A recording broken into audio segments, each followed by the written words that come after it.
The largest lithium battery factory in Europe is nearing completion. China's CATL, one of several heavyweights lured to Hungary by a multi-billion euro government incentive program to develop the sector. Critics say those incentives also include paltry fines for violating environmental norms. Over there is Semcorp, which makes separator films for the batteries. It was fined at least 10 times last year. Eva Kozma's organisation recently teamed up with Greenpeace to test for water pollution near the plant.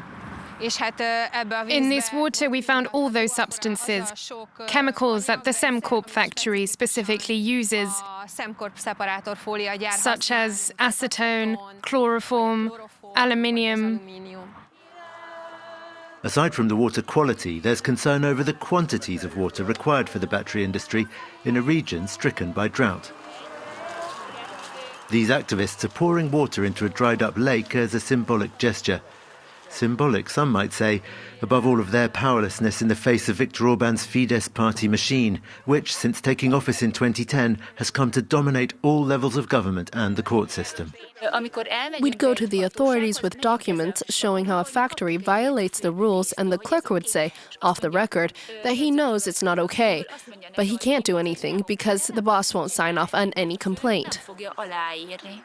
Edith Yenei is campaigning for opposition leader Peter Magyar's Tisza party, which she sees as the only hope for real change. We need to replace the heads of government offices everywhere, replace the department heads, and rebuild the entire system. The battery factories have become a key election issue, says this local reporter. This is a topic people care about. They care about their future, they care about their health, they care about their voters. And they care about corruption and media freedom, two issues highlighted by the battery plant controversy. Boldejar says the small independent outlet where he works is the only local media covering opposition to the battery factories in Debrecen. The rest are loyal to the government, which dismissed protesters' concerns. They tried to make fun of them, and they called them fake Debrecen locals and fake civilians. It's important to note that there is no transparency with these investments. People suspect that if they had nothing to hide, they wouldn't be so secretive. And also, the only reason Hungary attracts so many Chinese visitors is that it lets them behave just like they would in China. For failing to apply the European Union's rules and allegedly embezzling EU funds, Hungary had over 30 billion euros in subsidies from Brussels suspended. Yet work on the EU-backed reconstruction of Mikapec's town hall continues. For every local government within the European Union, EU funds are a huge help. For a Fidesz mayor, Zoltán Timar seems somewhat at odds with the party's anti-EU rhetoric. He's also against the battery factories. The risk of environmental pollution, malfunction, or some more serious disaster situation is there if we have such factories right next to us.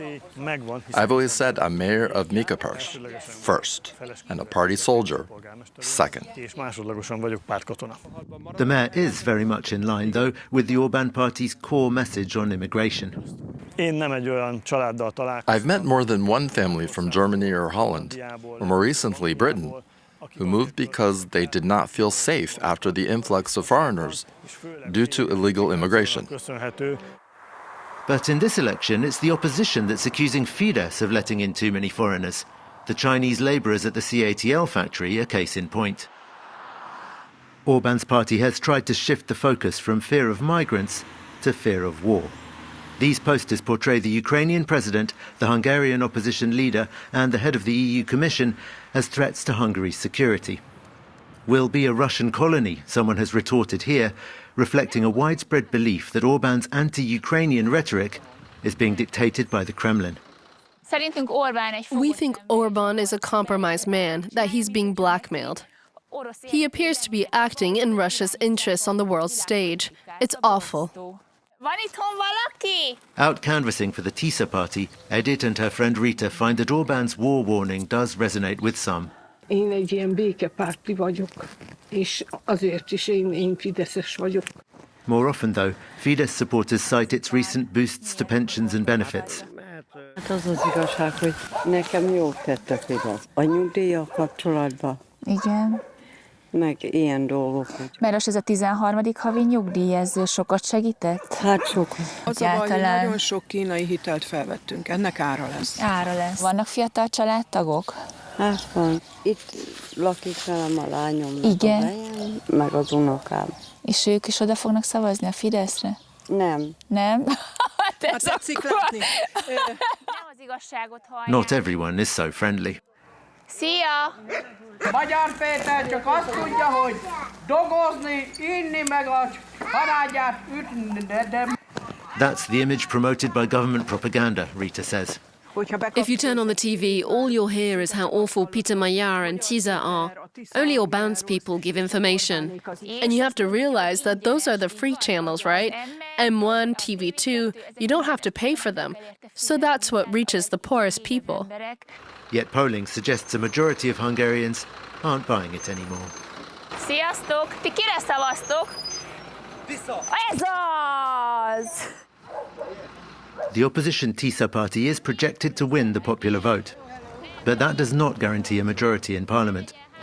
Gerrymandering under Viktor Orban means that his party can now only be ousted if it loses by a considerable margin.